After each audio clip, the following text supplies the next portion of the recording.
Hello and a very warm welcome to a brand new edition of World Panorama with me, Frank Pereira, on Rajya Sabha Television. Over the next half an hour, we'll bring you a roundup of all the significant events to have happened around the world this week.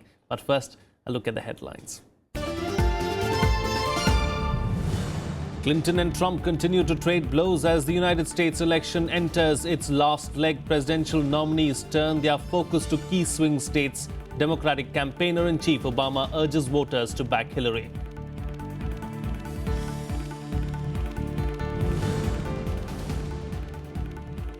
Iraqi forces advance on the city of Mosul. Islamic State releases audio tape from the group's leader. Abu Bakr al-Baghdadi urges supporters not to retreat and fight till death.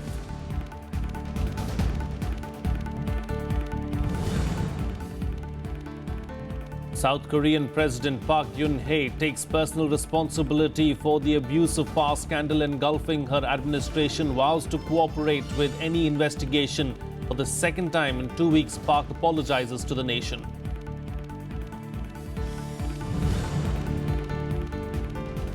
Setback for Prime Minister Nawaz Sharif. Pakistan's Supreme Court orders probe into Panama Papers scandal involving Premier's family. Apex Court ready to appoint a probe commission headed by a judge. Well, with days to go for America to vote, the attacks from both Donald Trump and Hillary Clinton are getting sharper and more personal. While Trump called Clinton's email controversy as one of the biggest scandals in American history, Clinton labeled Trump a bully with a long history of insulting and assaulting women. Both presidential nominees are fighting for every vote as polls suggest a close White House race.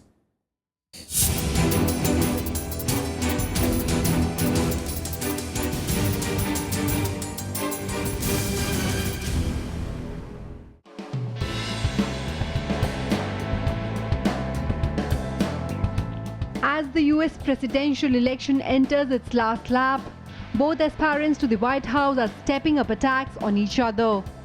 Struggling with the fallout of sexual harassment allegations, Republican nominee Donald Trump's campaign is experiencing a revival after the FBI decided to probe a new batch of emails suspected to relate to Hillary Clinton.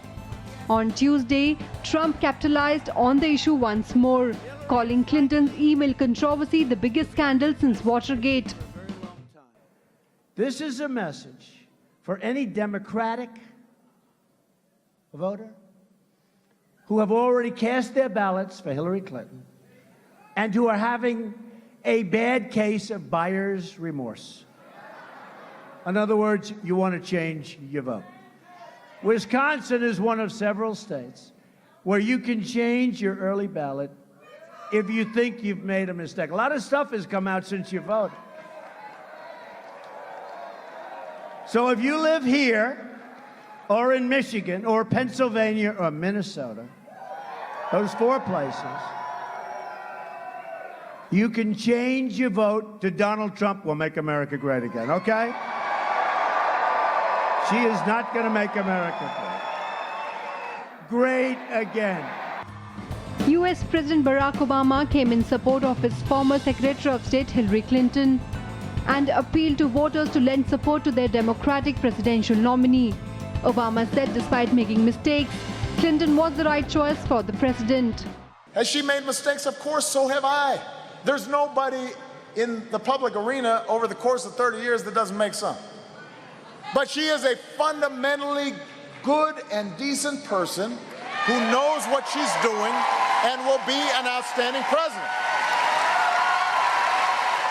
Clinton, who remains defiant about any wrongdoing in the email controversy, also escalated her attacks on Trump.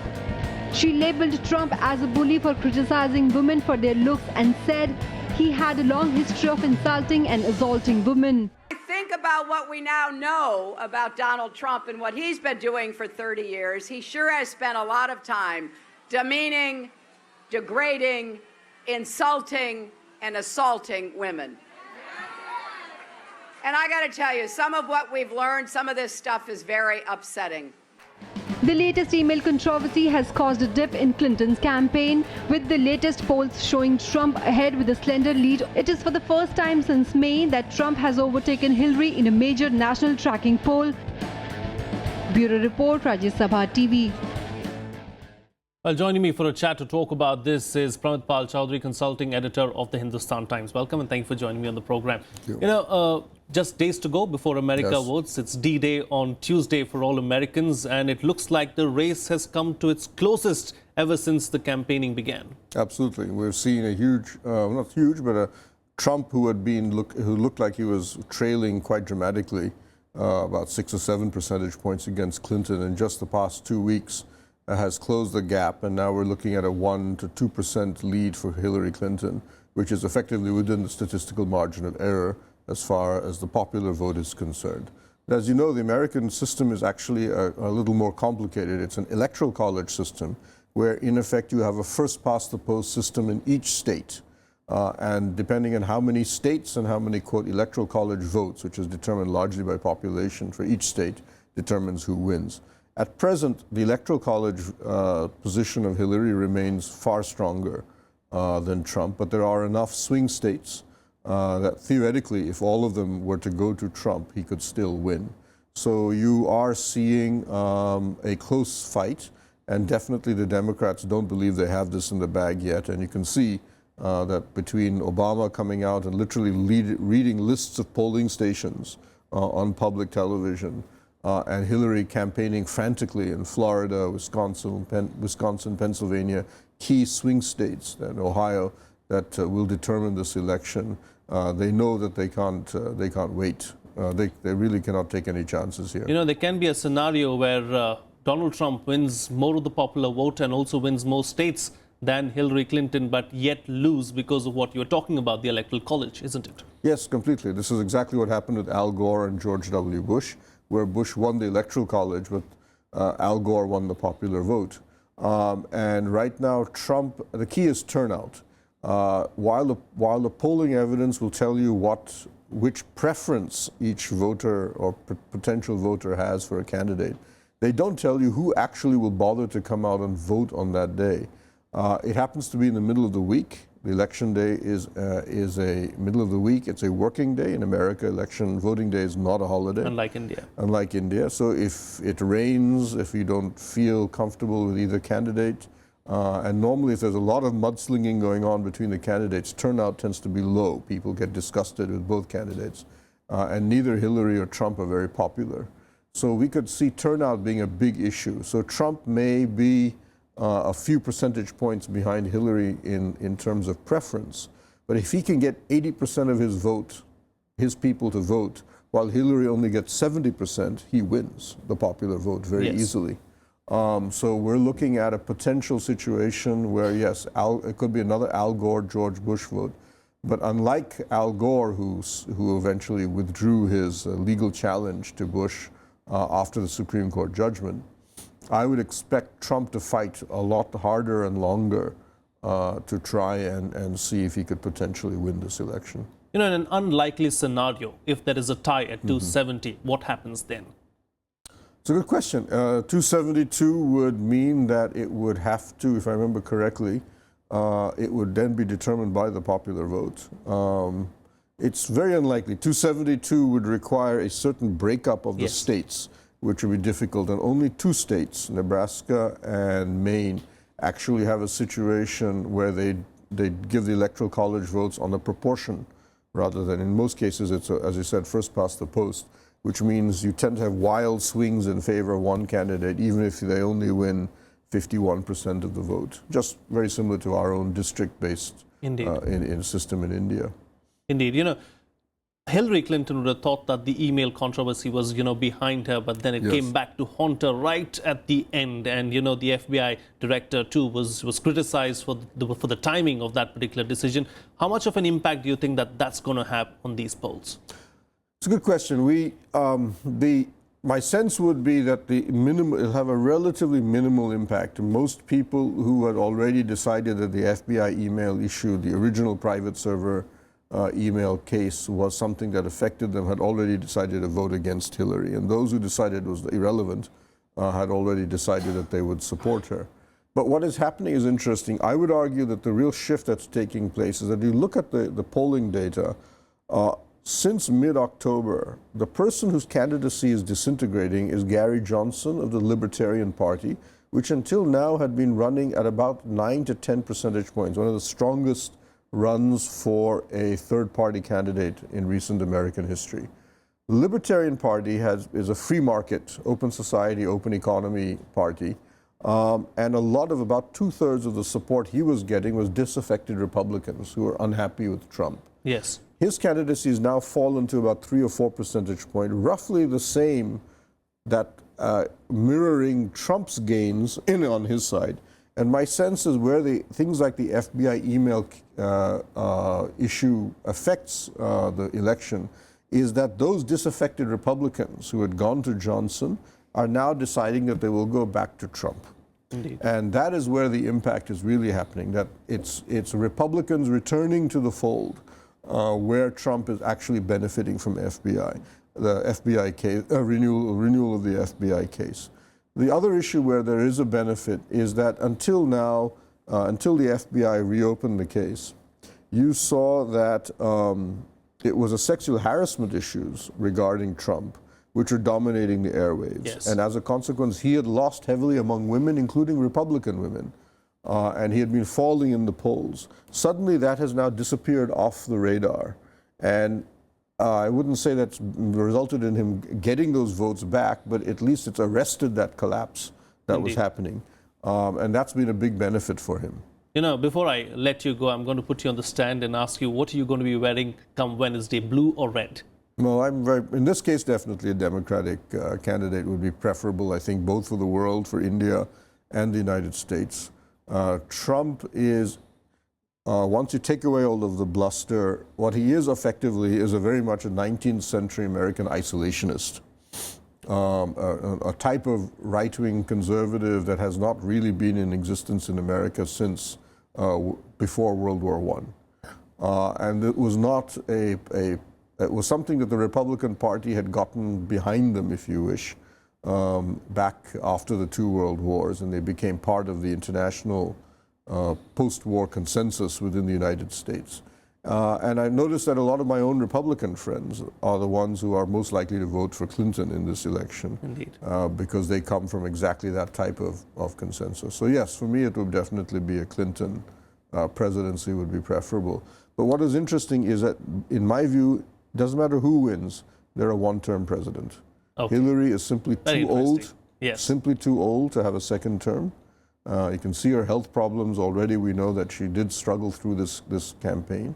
And Trump, I seriously don't believe that he could survive, get into a second term, because if he enacts even half of his policies, the results both economically and politically would be disastrous for the United States. All right, we'll have to leave it to that. Pramit Chaudhuri, thank you so much for joining us on the program, putting things into perspective for us.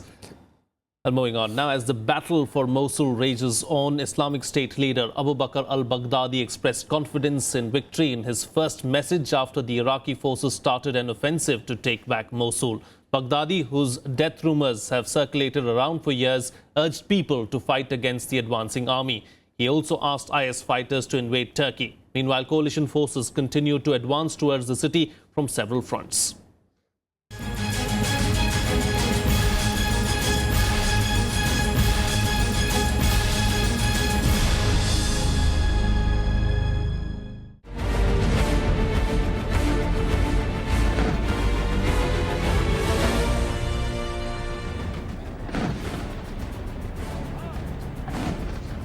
As Iraqi forces push for victory in Mosul, the Islamic State released an audio tape claiming to be that of its leader Abu Bakr al-Baghdadi.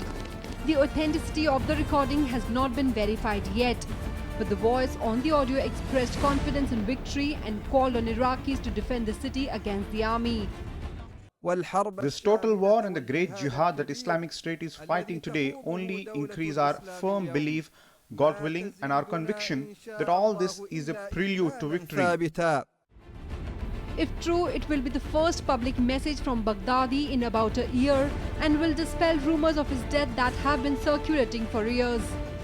In his first message since December 2015, Baghdadi also called on Islamic State fighters to invade Turkey.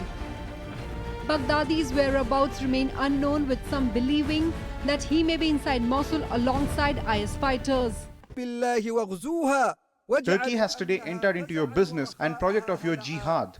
So rely on God and invade it, stunning its security and ending its prosperity. Then lure them into zones of fiercing fighting. Meanwhile, Iraqi coalition forces continued their march on Mosul for several fronts, liberating several villages in the process. Hundreds of civilians fled from the recaptured village of Kokjali, fearing an Islamic State backlash. They killed many people and kidnapped those who they suspected of anything. Even the people who have done nothing were taken. I've been trying to leave for 2.5 years. The fall of Mosul will mark the Islamic State's defeat in Iraq. The second largest city of Iraq was captured by the terrorists in 2014, and it was from here that the group's leader Baghdadi declared a caliphate that also spans parts of Syria. Bureau Report, Rajya Sabha TV. Well, it's time for a short break now, but still to come. Major political scandal rocks South Korea. President apologizes to the nation on national television. Appoints a new Prime Minister and Finance Minister to tackle the situation. That and much more still to come. Stay tuned. We'll be right back.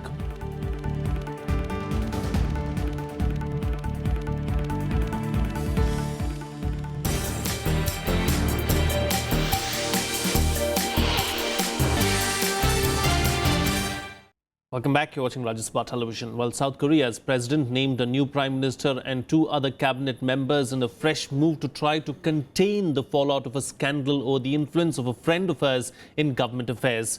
President Park Geun-hye has been under growing pressure after she apologized for letting the friend help prepare her speeches early in her term. South Korean media reports have made further claims that the friend Choi Soon-sil was deeply involved in policy making despite having no official role in government.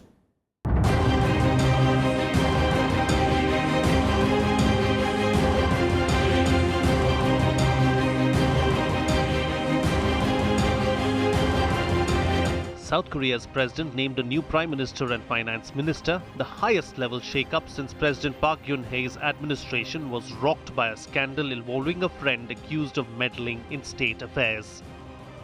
Kim Byong-jun, a former senior presidential secretary during former President Roh Moo-hyun's administration, was named the new prime minister to replace Swang Kyo-han. The president decided to carry out a reshuffle of the Prime Minister, Finance Minister and the Minister of Public Safety and Security. First, Kim Jong-un, a professor of Komin University, was named as the new Prime Minister. The Blue House named Kim as the right person to lead the cabinet for the country's future and to overcome current hardships. Yim Jong-yong, the Financial Services Commission chairman, was named the new finance minister and deputy prime minister. Yim, who will replace Minister Yoo Il-ho, has been well regarded by policymakers and market participants in his current role. I am aware of the internal and external situation in the government.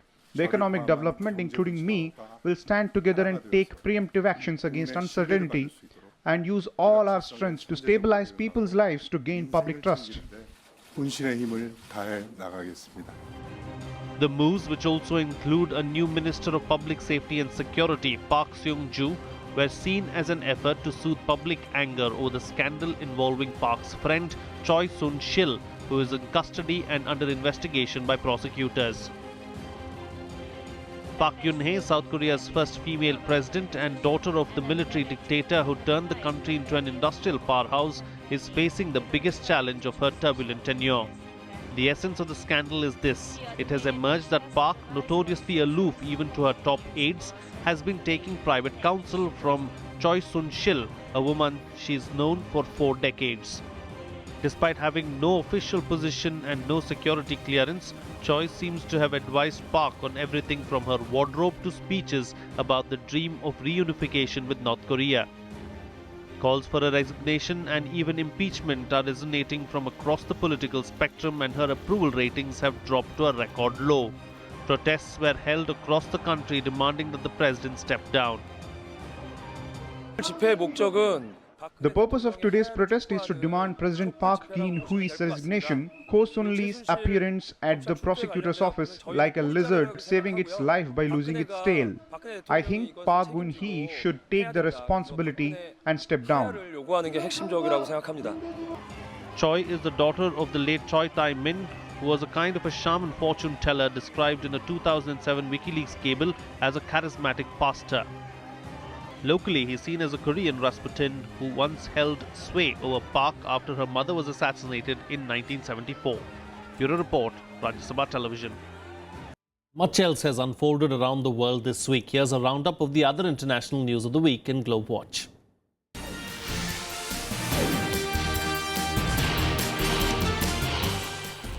In a setback for Prime Minister Nawaz Sharif, the Pakistan Supreme Court on Tuesday ordered a probe into the Panama Papers scandal involving the family of the beleaguered Premier. The larger five-member bench headed by Chief Justice Anwar Zahir Jamali conducted the hearing in the presence of several cabinet ministers, lawyers of petitioners, senior PTI leaders and the media. The apex court said it was ready to appoint a probe commission headed by a judge and armed with powers of the Supreme Court. A new report has said missing plane Malaysia Airlines flight MH370 was plunging towards the sea with no one in control when it made its last satellite communication. A report released on Wednesday by the Australian Transport Safety Bureau provided the clearest picture yet of the plane's final moments in March 2014. According to end-of-flight simulations run by the Australian Bureau, the plane was spiralling in its final moments, descending at up to 25,000 feet per minute. The Boeing 777 disappeared while flying to Beijing from Kuala Lumpur with 239 people on board in March 2014. Kenya said it is shocked at the decision of the UN Secretary General to sack the Kenyan commander of the UN peacekeeping force in South Sudan. Ban Ki-moon dismissed Lieutenant General Johnson Ondeki after a report said it had failed to protect civilians back in July. Kenya condemned the decision as unfair and said it would withdraw its troops from the UN mission in South Sudan. The report said peacekeepers did not act when soldiers attacked an aid compound in capital Juba. In the fighting between the army and former rebels, a local journalist was killed and aid workers were raped. Police in the US state of Iowa arrested the suspect in the ambush-style killing of two police officers. He's been named as Scott Green, a 46-year-old man from Urbandale, a suburb of Des Moines. The first officer was found shot in Urbandale shortly after 1 a.m. local time on Wednesday. The second one was found 20 minutes later, several blocks away. Both were sitting in their patrol cars when they were attacked. The fallen policemen were identified as 24-year-old Urbandale officer Justin Martin and 38-year-old Sergeant Anthony Bimunyo. The Catholic Church's ban on female priests will stand forever, according to the pontiff. Pope Francis has ruled out a woman ever serving as a priest in the Roman Catholic Church. The declaration is not a change in stance for the Argentinian Pope, who's always said the door was closed on women being ordained as priests. But when he was asked and then pressed on the matter by a Swedish journalist during a press conference on board the papal plane, Francis suggested the ban would be eternal.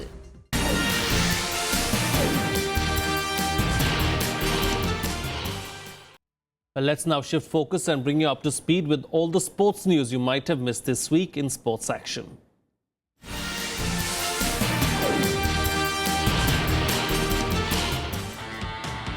Germany's all-time leading goal scorer Miroslav Klose retired from all forms of football earlier this week.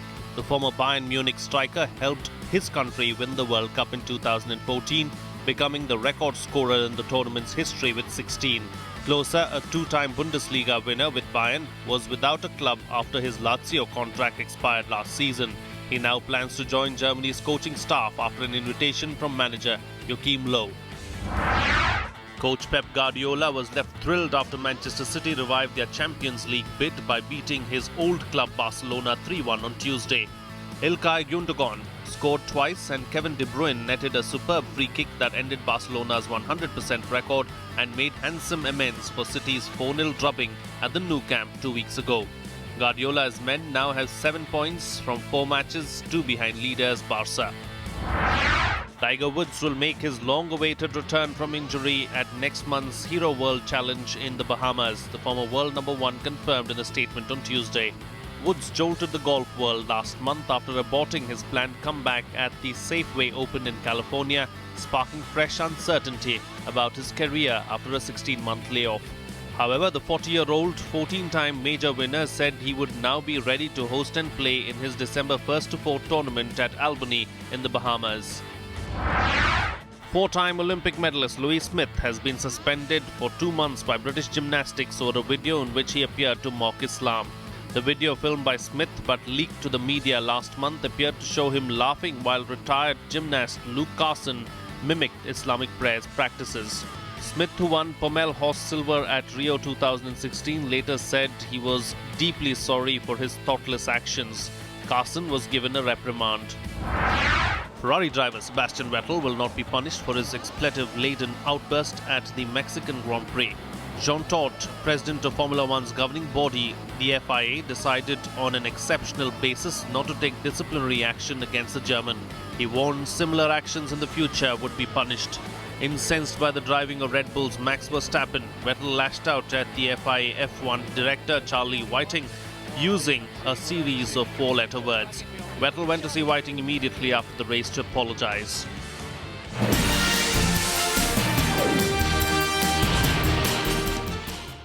And finally, Mexico City's Museum of Cartoons opened a special exhibition satirizing US presidential candidate Donald Trump. The exhibition displays 60 poster-sized cartoons of the Republican candidate dressed in Nazi garb and leaning over a brick wall, among other unflattering portrayals by artists from Mexico, Latin America, Europe, the United States and China. Some of the cartoons also depict Mexican President Enrique Pena Nieto, who invited Trump to visit the country earlier this year. I'm going to leave you with these visuals from Mexico City. See you again next time.